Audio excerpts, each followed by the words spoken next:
Today's highlights. Bitcoin is moving sideways. If the upgrade happens, Satoshi's coins will also be frozen. What's your take? Trump's official site removed World Liberty Financial and its token plummeted 8%. Justin Sun is challenging the top authorities. What will the outcome be? Today we'll explore 3 scenarios. It's Friday, April 17th in Beijing.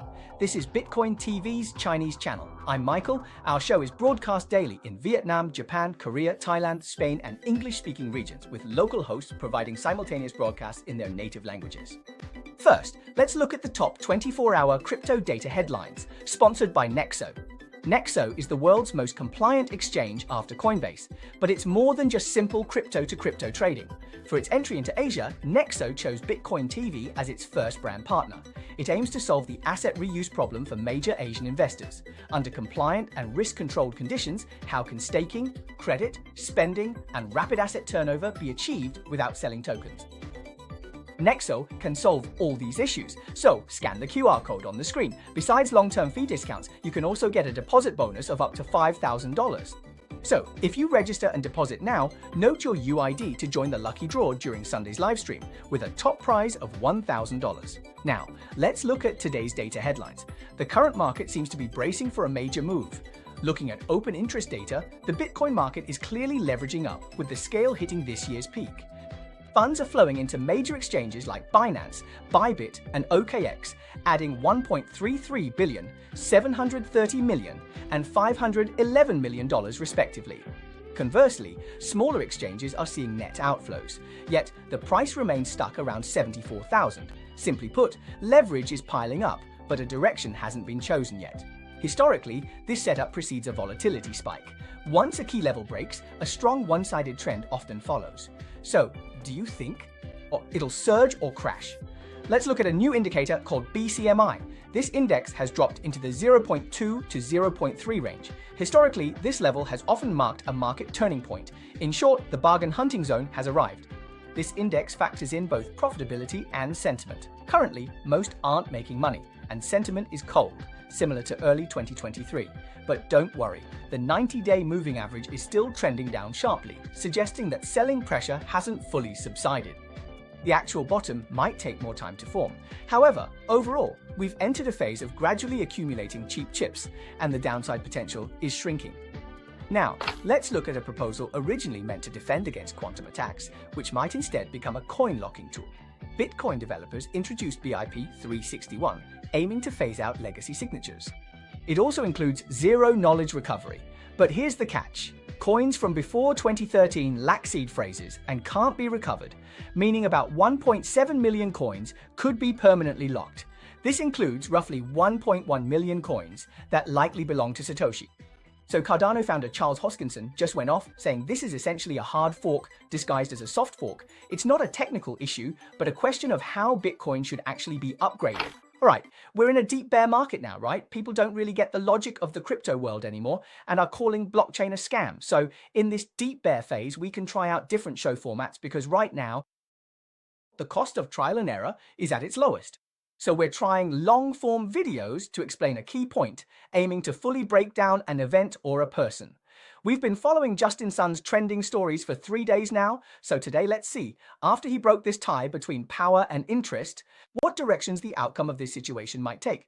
Because the conclusion is simple now. Since both sides have openly clashed, from freezing rights to control and property rights, this isn't just talk. With the power structure torn apart, let's see what the possible directions for this path will be.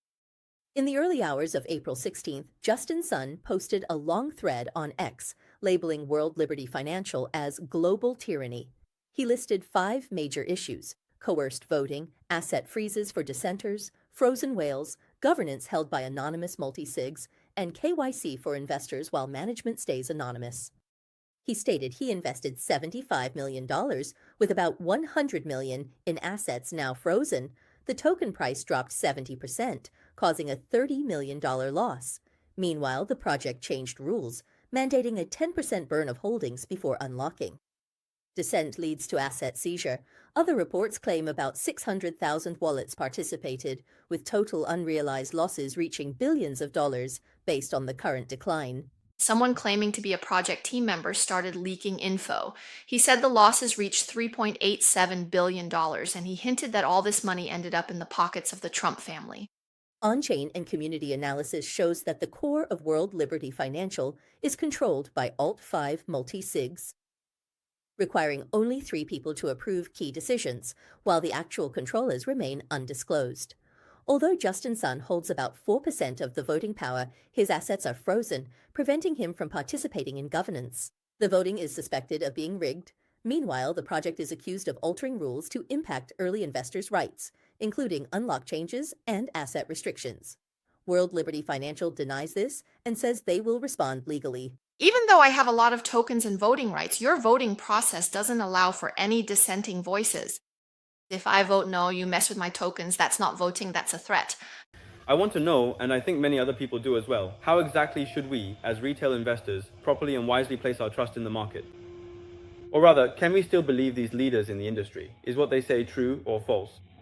At the same time, the Trump family began to distance themselves, removing founder info from the site and stating no official ties. Eric Trump cleared related content, and the market reacted quickly, with World Liberty Financial dropping about 8% in the short term, falling to around 0.98. I thought that with US legislation and compliance, things would improve, but so far, they haven't. What we want is for the industry to be more transparent, fair, and just, providing a better investment environment where votes are backed by real capital, leading to a true blockchain revolution. It's only $75 million, which I think is nothing to Justin Sun. Is he short on cash? Money is the last thing he lacks. But by making a scene this time, I think it's just like when he declined lunch with Warren Buffett due to kidney stones before his moon trip. He's just grabbing attention. Or perhaps he has some inside info and is eager to distance himself. Daring to challenge authority and the world's most powerful institutions, I think Justin Sun really has guts. But at this point, the tone has shifted. This time, Justin isn't just playing the victim, he's peeling back the core layers of dual FI. On the surface, it looks like big investors protecting their rights, but it's actually about freezing rights, voting rights, and governance, the whole issue of whether it should be decentralized. So as you can see, it's a structure where a few people control the board, rules can be changed, and your assets can be frozen if you don't comply. This isn't just a dispute, he's flipping the table. In March 2023, the US SEC sued Justin Sun on 2 core charges. First, using wash trading to create fake volume, and second, hiding celebrity promotion fees to mislead the market. What's the essence? It's about transaction authenticity and the source of hype. Fast forward to February 2025, a dispute erupted with Huobi founder Leon Li over a $30 million funding gap, leading to a legal battle. The common thread in these events isn't the details, but that he's constantly in high-risk positions involving large transactions and distributions. Remember when Justin Sun forced Pi Network onto exchanges? They were actually 2 completely different tokens. Back then, it was just market behavior, but this time the opponent is different. It's not just some ordinary project team. It's the entire Trump family. So the most complex part now isn't who's right or wrong, but that all possibilities could be true at once. Some think Justin Sun has had too much controversy and is just getting a taste of his own medicine. But the point is, even with a dark past, it doesn't justify freezing assets. Others argue WLFI's freezing power is a standard compliance requirement. But the key issue is the opaque and unequal way it's used.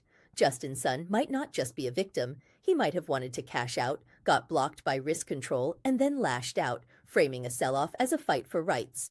This whole thing could be a game where both sides use the conflict to reshape their image, one proving they have risk controls, the other reinforcing that they represent freedom. Daring to go head-to-head with the Trump family, is there a possibility here? This is just our personal speculation. Could Justin have sensed that Trump's midterm prospects were weak and polls were low, so he's extending an olive branch to the Democrats? By flipping the table, breaking the rules, and controlling the narrative all at once, it could be a whole different strategy.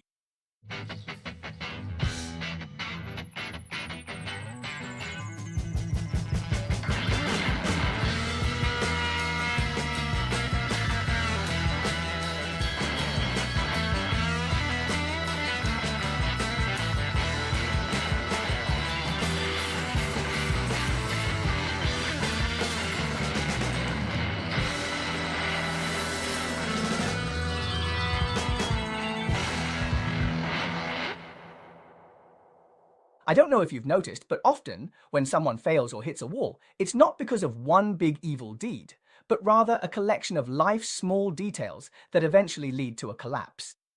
Justin Sun is facing this exact problem right now, talking about projects, rules, and power. That's all just analysis.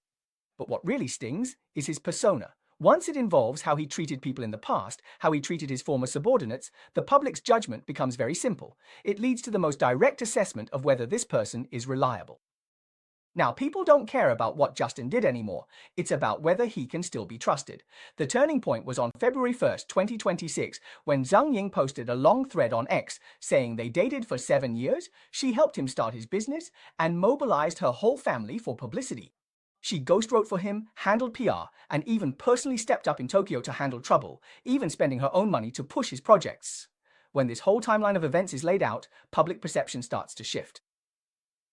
According to Zhang Ying, Justin soon dumped her on the grounds that their social status had changed, then turned his attention to Olympic champion Eileen Gu. This wasn't just a simple breakup, it was blatant exploitation and abandonment. What's even more interesting is that Binance founder Changpeng Zhao even teased Justin Sun in public. I heard your girlfriend is an athlete, right? Well, right now, this is still in the confidentiality period. I hope later there will be I guess it won't stay secret for long because I know everyone is quite curious. Zhang Ying later revealed more details, saying that when she was with Sun, they ate the cheapest salads in America every day. She was malnourished and fainted in the bathroom from low blood sugar. Justin Sun said, "Medical care in the US is too expensive. You have to pull yourself together." To save money at home, they watched pirated movies on Renren Video. These details seem small, but they reflect a very stingy person. So stingy that he couldn't even bring himself to treat his own girlfriend well. Zhang Ying's revelations eventually turned her into a whistleblower. She said she has enough evidence to show that Justin used multiple employees' identities to register several Binance accounts to pump the price of TRX, then sold off on a large scale, dumping on retail investors to gain massive illegal profits. This is almost identical to the charges filed by the US SEC, except for the added detail of using employees' identities.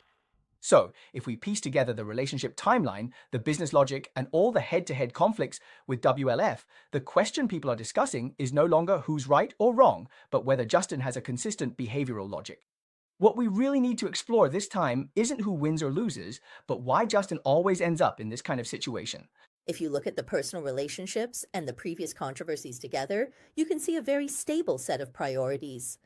Many key decisions are made by calculating costs first, then looking at relationships.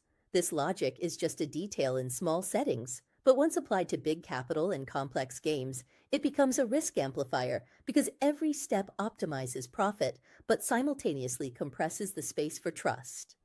All right, let's dive a bit deeper in this episode. If we place this behavioral logic within the market's behavioral path, the core isn't just a one-off profit-seeking, but a continuous amplification of resource possession.